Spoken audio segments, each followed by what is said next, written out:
अस्सलाम वालेकुम। हम मैथ के एक ट्रिक के सवाल हल करेंगे। 2/3 मल्टीपल 5/4। अब हम इनको ऐसे करेंगे कि 2 को 5 से मल्टीपल करेंगे तो 5 2 का 10 हो जाएगा, और 3 को 4 से मल्टीपल करेंगे तो 4 3 का 12 हो जाएगा। 3 अगला है 3/2 divided by 4/5 is equal to, अब हम 3 को 5 से मल्टीपल करेंगे तो 15 हो जाएगा, और 4 को 2 से मल्टीपल करेंगे तो 8 हो जाएगा। अगला सवाल है 1/2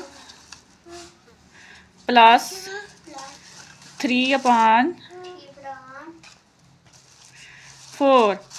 अब हम इनको आपस में 4 1 दा 4 को मल्टीपल किया और 3 2 दा 6, तो 4 और प्लस 6 को ऐड किया तो हो गया 10, और फिर हमने 4 और 2 को मल्टीपल किया तो हो गया 8। अब हम इनको काटेंगे, 2 4 दा 8 और 2 5 दा 10, तो अब आंसर आया 5/4। आगे है 5/2